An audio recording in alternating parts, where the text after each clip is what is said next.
أعتقد Shevuot Daf خفف Amud Aleph by the top. Rabbi Yishmael Omer Mishnah said Rabbi Yishmael says in Hayab Allah to devote a person's Hayab for a Shevuah that he violated only on a future swearing, something about the future. Rabbi Akiva, however, said even past. Tumram Lahara'u the pasuk says if you swear falsely to do bad or good, and the Ela Devarim Sheyesh Ben Hara'a V'Tava. I only know for bad or good things. She'en Behen Hara'a V'Tava. I mean, I don't know if there's something that's inconsequential, no bad, no good. Tumram the pasuk says the Nefesh Ki Teshevad Levatev Esvatayim. Even when there's nothing involved. And the other, I only know future. The Shafam, I know past. When the Mappa says the whole Ashrei Yibata Hadam of Bishfua, give it a kibbutz to be a kibbutz proof. Rabbi Shmuel says no. Lahara or lahativ. We learn from the pasuk that said good or bad. Lahaba only refers to future. The Marsin of Rabbi Akiva became as the case, and then the Devim Sheish Ben Hatav Adavim Sheish Ben Hatav. As the case, then where would you learn inconsequential things? Because you're learning it from the fact that it's good or bad. The Mar said, he said, answer them, maybe react to. We included it from the pasuk. Rabbi Akiva says back, if that's the case, if it included things that are not good or bad, even inconsequential, it also include past as well. The Gemara says, Shapir Kamal Rabbi Akiva Rabbi Akiva seemingly answered well to Rabbi Ishmael. How did Rabbi Ishmael answer that? In the Mishnah, from the Mishnah. The Gemara says, Rabbi Yochanan says, Rabbi Ishmael, Rabbi Yochanan ben Hakana, Rabbi Ishmael, who learned from Rabbi Yehunia, he learned the Torah with the rule of Klal Prat. We'll explain that soon. Therefore, use the Klal Prat. Rabbi Akiva, Sheshmet Nahumish Gamzu, he learned from Nahumish Gamzu, as we know that story with him. He learned with Ribu and Mi'ot. Therefore, he also learned Ribu Mi'ot. That's how we have the different endings from the Pesukim. So, what do you mean that Rabbi Akiva learns from Ribu Mi'ot? Ribu means the Pasuk includes, and Mi'ot means the Pasuk then excludes. So, the Pasuk says, the person swears, Ribat Torah seemingly includes all types of swearings. The Pasuk then, Mi'at, the Pasuk then excludes other swearings by just saying for good or bad things, seemingly excluding others. Then it also includes anything a person swears. So, it's another inclusion. There's an inclusion, exclusion, and inclusion. You include everything. What did it include? All types of things, even good or bad. What did it exclude? It excludes the mitzvah that a person swears or to do or not do mitzvah. It's not included in that. Okay. Rabbi Shmuel says no. Darish klal prat means klal prat. Klal is a generalization and it's specification. So, o nefesh ki tishva levates a person swears. Klal, this is a generalization. Lahara or lehatib, bad or good. Zeh prat, this is a specifying. The chol hashrei v'tad, and then again it includes by saying anything a person swears. Chazar klal, now it's again general. Klal prat, the klal, general, specific, and then general again. Yetadan elektana prat, you only learn exactly what's similar to what was specified. Ma prat just like the specification only for future. Aflaba kol haba, therefore also anything in the future. Ahani klala, the last generalization teaches you include swearings for the future, even if they're not bad or beneficial. Ahani prat, the specifications, however, it excludes past Shevuot, even if they are harmful or beneficial. So like Mercer who says maybe it should be the opposite. Maybe you should include things in the past that are bad and good and exclude future. Mercer says no. It's we have to compare it similar to what the pasuk said. It includes only things that a person can be chayav for profaning his word, for going against his Shevuah. Therefore, it excludes things in the past that are not beneficial. That's only because of lying, not necessarily because of swearing. Okay, let's talk about Ramina. Amakra pasuk says, person swears by talking. This only applies to something that is the swearing is before that thing's taking place. Therefore, he learns. But action happens before, meaning it excludes past swears, like I ate something or I did not eat something, which takes place in the past, because this action mentioned in the swear takes place before the swear.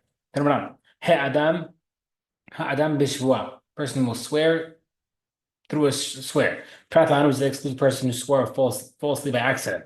Bin Alam, it was hidden from him. Pratlan Mazid excludes someone who did something on purpose. Bimenu, from him, he forgot that he swore. Maybe you might think he also forgot If even he patur, even if he forgot the item that he swore about, we'll break it down slow. Tamam, the pasuk says, "B'shvuah ben elam only al elam shvuah hu chayav eno chayav al elam chafetz." Only chayav if he forgot about the swear, but not if he forgot about the item. So, one more. Hadam b'shvuah, person swears. Echidami, Prabhupada news excludes persons by mistake. Echidami, what does that mean? Kidravu kahana v'rabba said. You have come and make they one time argued against what Rab said. Me Amar Shevuot Daf Amar Rab. Amar Shevuot Daf Amar Rab. They each said, "No, I swear Rab said this," and said, "I swear Rab said this." On two different things. Kiyatul Kmed Rab Amar Kahameno. Rab said, "You know what? One of them's right." Amar Le Ida. Other one said, "But Ana B'Shikri Ishma. Did I swear falsely?" Amar Le. He said, "No. Lo Libach Hantzach. You were so sure of yourself that you swore, but you didn't intentionally swear falsely. You swore by accident because you thought you were saying something correct." Okay. V'nei Menu. It was hidden. We learned from there, only if the swearing was hidden. What about the item? Okay, fine. Only if you forgot the swearing, but I forgot the item. So, they laughed about this halakha in Eretz Yisrael. Why? I can understand you forgot something where you forgot the Shevuah but then forget an item. Like, for example, going to like he said, the guy says, Shevuah shlo echal pat haitin, I swear, when he eat bread, and when he ate it, he said, when he ate the bread, but he said, I thought I swore that I will eat the bread. The Shevuot inji there, that is a place where he forgot his swearing. But he obviously recognized the item that he had. He still knew that it was wheat bread. What's the case where you forget the item? The guy says, I swear I won't eat wheat bread because the when he ate the bread, he thought it was barley bread, but really it was wheat. But he still remembered his swearing. But he forgot the item. That's the case, then it's just the case where you made a mistake regarding your swearing. It's not a case where you forgot the item. You're saying that they're all talui zebazeh, they're intertwined. Rabbi Azar says no. Really the case of the forgetting the swearing and forgetting the item is the same halacha. Matifa, Rabbi Yosef, 1 second. Who says? Alma Haifetz lo Shevuah. You can't find a case where you can forget the item and not the Shevuah. Simple case. The guy says, I swear I won't eat wheat bread. And he reaches into the basket, takes some nice fresh barley bread. He accidentally took the wheat. The customer saw him, he thought it was barley and he ate it. The Shevuah, he obviously remembered his Shevuah, and said, but he didn't know the item. It says, he says, yes, but bottom line, yes, he made a mistake, we're an item, but what's the reason why I'm bringing a korban? Because of Shevuah. So how are you painting it that it has to do with the item, but it's all falling back on the Shevuah? There's not a different explanation, different version. Amalei said, "Sof korban hu dekama tidalek ha'aypat." You bring a korban for the bread, may have hilem shuvahi, but you're still bringing it because of the shuvah.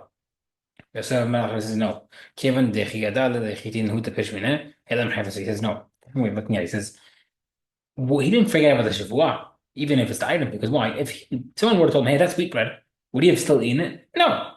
He thought it was wheat bread. He thought it was barley bread. Therefore, it wasn't a problem with the swearing, it was a problem with the actual item. Okay. What if the guy forgot the item and the Shevuah? Meaning, he says, okay, he forgot the Shevuah, is different than Korban. He says, who says? He also forgot about the item, there is Batur. He says, Hazina meant to see. Basically, to see what he remembers first. And if that's the case, we see we can determine what he forgot. If it's the forgetting of the swearing, chayav. Forgetting the item, patur. Amar Ravina Hashem, klum parish mishuvah elo mishayfetz, klum parish mishayfetz mishuvah elo loshna. He says, wait, they're intertwined. When he remembered one, he remembered the other simultaneously, and therefore it didn't make a difference. And then once he forgets the item, he's possible from a korban. What's the case of a guy who accidentally violated something regarding the past, swearing about the past? If he knew the Shevuah was when he swore it falsely, Mezidus on purpose. If he didn't know he was swearing falsely, I know it was an accident. So why would he be chayav? The guy says, I swear When he's swearing falsely, he's like, "No, I'm chayav for this." And therefore, I don't know. But the only thing that he's telling me, he said, "I know I'm swearing falsely, but I don't know if I'm chayav a korban or not for this." So, Kiman, who's according to Kim Munbaz, it's according to the Rabbi of Munbaz. Even if a guy is making a mistake regarding the punishment regarding the korban, he's still chayav. The Gemara says, "No, I feel to him." So the Gemara says. If the man really makes me going Chachamim, I'd come up to the Munbaz Allah. Only time Chachamim argued against Munbaz the Torah regarding the Korban Hataot throughout the Torah, the lav Hidushu. Because over there, to be Chayav is not a Hidush. Because why? I'm aware that a guy makes a mistake, he's Chayav by a case of Karet, he's Chayav.